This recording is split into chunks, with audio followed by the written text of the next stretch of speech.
Pride and Prejudice by Jane Austen, Chapter 28. Every object in the next day's journey was new and interesting to Elizabeth, and her spirits were in a state of enjoyment, for she had seen her sister looking so well as to banish all fear for her health, and the prospect of her northern tour was a constant source of delight. When they left the high road for the lane to Hunsford, every eye was in search of the parsonage, and every turning expected to bring it in view. The palings of Rosings Park was their boundary on one side. Elizabeth smiled at the recollection of all that she had heard of its inhabitants. At length the parsonage was discernible. The garden sloping to the road, the house standing in it, the green pales, and the laurel hedge, everything declared they were arriving. Mr. Collins and Charlotte appeared at the door, and the carriage stopped at the small gate, which led by a short gravel walk to the house, amidst the nods and smiles of the whole party. In a moment they were all out of the chaise, rejoicing at the sight of each other. Mrs. Collins welcomed her friend with the liveliest pleasure, and Elizabeth was more and more satisfied with coming when she found herself so affectionately received. She saw instantly that her cousin's manners were not altered by his marriage. His formal civility was just what it had been, and he detained her some minutes at the gate to hear and satisfy his inquiries after all her family. They were then, with no other delay than his pointing out the neatness of the entrance, taken into the house, and as soon as they were in the parlor he welcomed them a second time with ostentatious formality to his humble abode, and punctually repeated all his wife's offers of refreshment. Elizabeth was prepared to see him in his glory, and she could not help in fancying that in displaying the good proportion of the room, its aspect and its furniture, he addressed himself particularly to her, as if wishing to make her feel what she had lost in refusing him.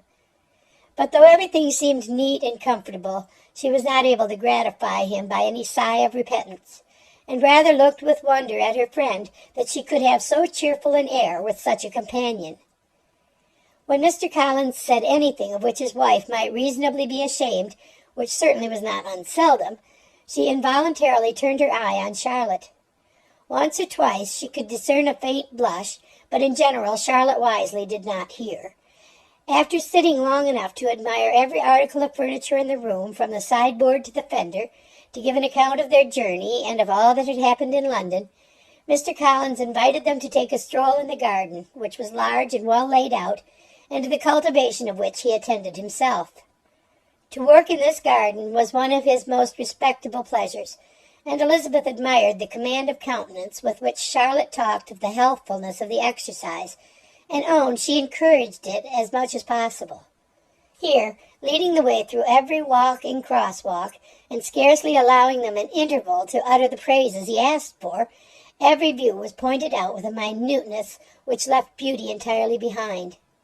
He could number the fields in every direction, and could tell how many trees there were in the most distant clump.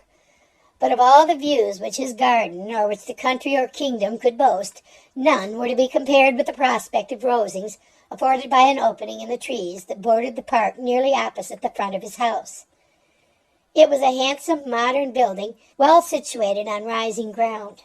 From his garden Mr. Collins would have led them round his 2 meadows, but the ladies, not having shoes to encounter the remains of a white frost, turned back, and whilst Sir William accompanied him, Charlotte took her sister and friend over the house, extremely well pleased, probably, to have the opportunity of showing it without her husband's help. It was rather small, but well built and convenient, and everything was fitted up and arranged with a neatness and consistency of which Elizabeth gave Charlotte all the credit. When Mr. Collins could be forgotten, there was really an air of great comfort throughout, and by Charlotte's evident enjoyment of it, Elizabeth supposed he must be often forgotten. She had already learnt that Lady Catherine was still in the country. It was spoken of again while they were at dinner, when Mr. Collins, joining in, observed, "Yes, Miss Elizabeth, you will have the honour of seeing Lady Catherine de Bourgh on the ensuing Sunday at church, and I need not say you will be delighted with her. She is all affability and condescension, and I doubt not but you will be honoured with some portion of her notice when service is over. I have scarcely any hesitation in saying she will include you and my sister Maria in every invitation with which she honours us during your stay here. Her behaviour to my dear Charlotte is charming. We dine at Rosings twice every week, and are never allowed to walk home. Her ladyship's carriage is regularly ordered for us. I should say one of her ladyship's carriages, for she has several. Lady Catherine is a very respectable, sensible woman indeed, added Charlotte. and a most attentive neighbour.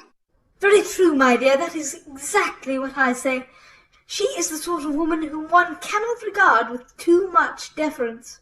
The evening was spent chiefly in talking over Hertfordshire news and telling again what had already been written, and when it closed, Elizabeth, in the solitude of her chamber, had to meditate upon Charlotte's degree of contentment, to understand her address in guiding and composure in bearing with her husband, and to acknowledge that it was all done very well. She had also to anticipate how her visit would pass, the quiet tenor of their usual employments, the vexatious interruptions of Mr. Collins, and the gaieties of their intercourse with Rosings. A lively imagination soon settled it all. About the middle of the next day, as she was in her room getting ready for a walk, a sudden noise below seemed to speak the whole house in confusion, and after listening a moment, she heard somebody running upstairs in a violent hurry, and calling loudly after her. She opened the door and met Maria in the landing-place, who, breathless with agitation, cried out, "Oh, my dear Eliza, pray make haste and come into the dining-room, for there is such a sight to be seen. I will not tell you what it is. Make haste and come down this moment." Elizabeth asked questions in vain. Maria would tell her nothing more, and down they ran into the dining-room, which fronted the lane, in quest of this wonder. It was two ladies stopping in a low phaeton at the garden gate. "And is this all?" cried Elizabeth. "I expected at least that the pigs were got into the garden, and here is nothing but Lady Catherine and her daughter." "La, my dear," said Maria, quite shocked at the mistake. "it is not Lady Catherine. The old lady is Mrs. Jenkinson, who lives with them. The other is Miss de Bourgh. Only look at her. She is quite a little creature. Who would have thought that she could be so thin and small?" "She is abominably rude to keep Charlotte out of doors in all this wind. Why does she not come in?" "Oh, Charlotte says she hardly ever does. It is the greatest of favours when Miss de Bourgh comes in." "I like her appearance," said Elizabeth, struck with other ideas. "She looks sickly and cross. Yes, she will do for him very well. She will make him a very proper wife." Mr. Collins and Charlotte were both standing at the gate in conversation with the ladies, and Sir William, to Elizabeth's high diversion, was stationed in the doorway in earnest contemplation of the greatness before him, and constantly bowing whenever Miss de Bourgh looked that way. At length there was nothing more to be said. The ladies drove on, and the others returned into the house.